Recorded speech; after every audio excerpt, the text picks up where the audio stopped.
Greetings to all seekers of truth and those who aren't afraid to look beyond the horizon of the conventional. Today, we are talking about an event that swept through the world's scientific laboratories as a quiet echo, yet its significance surpasses any political upheaval or technological leap. We are discussing the end of the era of materialism. For the last 300 years, science was built on a rigid, almost dogmatic foundation that the world is a vast, soulless mechanism consisting exclusively of dead matter, and we are merely accidental biological robots within it, the result of a blind evolutionary mistake. For decades, we were told there is no God, no soul, and everything you feel, love, wonder, the awareness of your own self is just a dance of chemical elements and electrical discharges in the gray matter of the brain. But at the dawn of the 21st century, this foundation didn't just crack, it collapsed under the weight of quantum equations. Today, physics is bringing back into the laboratory what was for centuries considered the domain of mystics and theologians. Today, we will explore exactly how the most precise science in human history met the Creator. Let's start with the basics. What is materialism?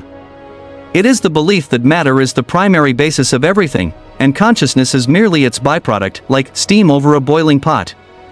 But quantum mechanics has dealt this belief a crushing, fatal blow. Recall the famous double-slit experiment, which still makes physicists go gray with astonishment.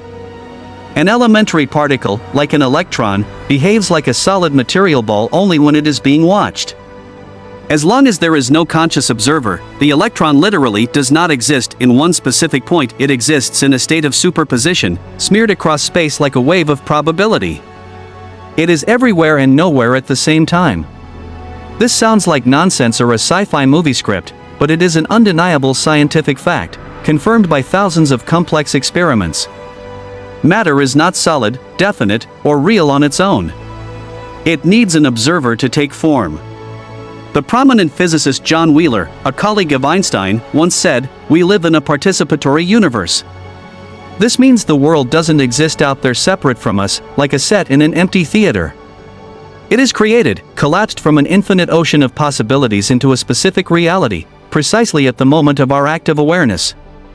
And here arises a logical question that leaves materialists at a loss. If an observer is vital for the existence of the universe, then who observed it billions of years ago, at the moment of the Big Bang, when we weren't even around?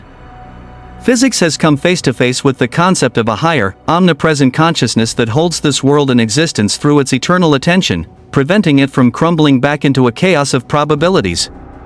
The next step in our quantum odyssey is the phenomenon of quantum entanglement. Einstein could never reconcile with this until the end of his life, calling it spooky action at a distance. The essence is that two particles that once interacted remain invisibly connected forever, no matter how far apart they are. Change the state of one and the second, instantly, absolutely synchronously, faster than the speed of light, changes at the other end of the galaxy. This destroys the old principle of locality that materialism relied on.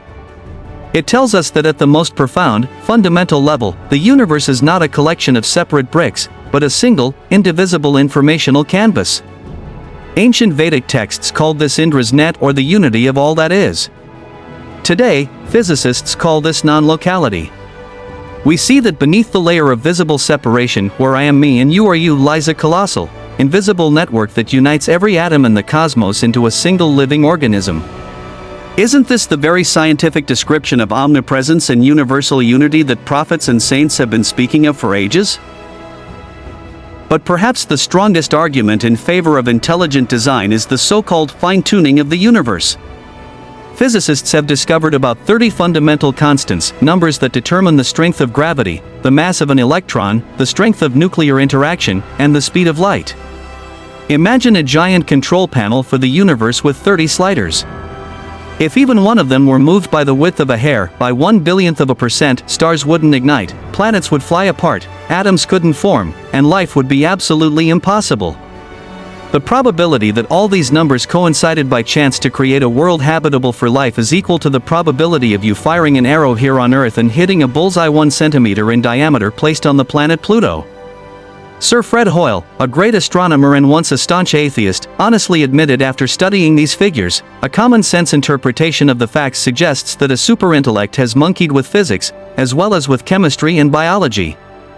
Physics no longer sees the world as a blind game of chance.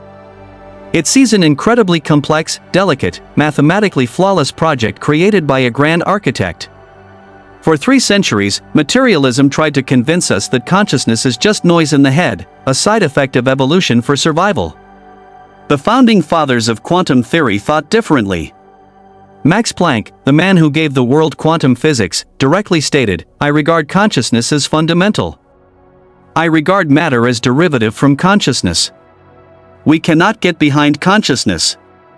This turns everything upside down.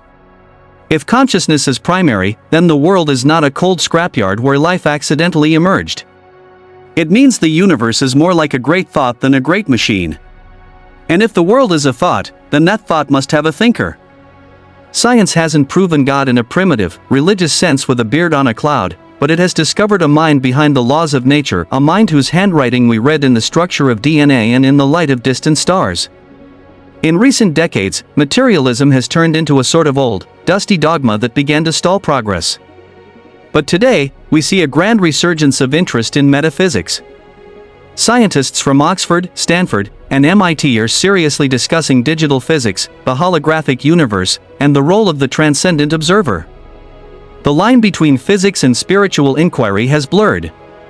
We have returned to our roots, but now we are armed with the most powerful telescopes and mathematical models.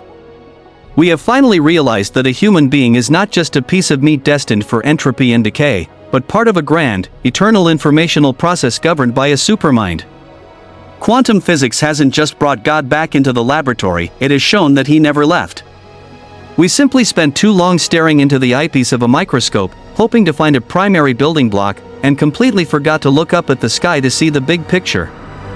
As we conclude our journey today, I want you to pause for a moment and think about this. If this world is not a random collision of atoms, but a great design, then your life is not a series of meaningless mistakes or accidents. You are part of a great symphony, a necessary note in the infinite song of existence. We live in a unique, pivotal time when science and faith have finally stopped being enemies, laid down their arms, and begun to speak the same language, the language of quantum probabilities, informational complexity, and infinite unity. How do you feel, realizing that behind the cold void of space stands a mind that knows every beat of your heart? Do you believe we are on the threshold of the greatest discovery in history, one that will unite physics and spirit? Share your thoughts in the comments. It's extremely important for me to hear your perspective. Hit the like button if this video got your mind moving in a new direction, and be sure to subscribe to the channel. We have many more deep dives into the most incredible mysteries of our reality ahead. Take care of your mind, trust your intuition, and remember, the universe is much more complex, deep, and wonderful than we were ever told in school textbooks. I'll see you in the next episode.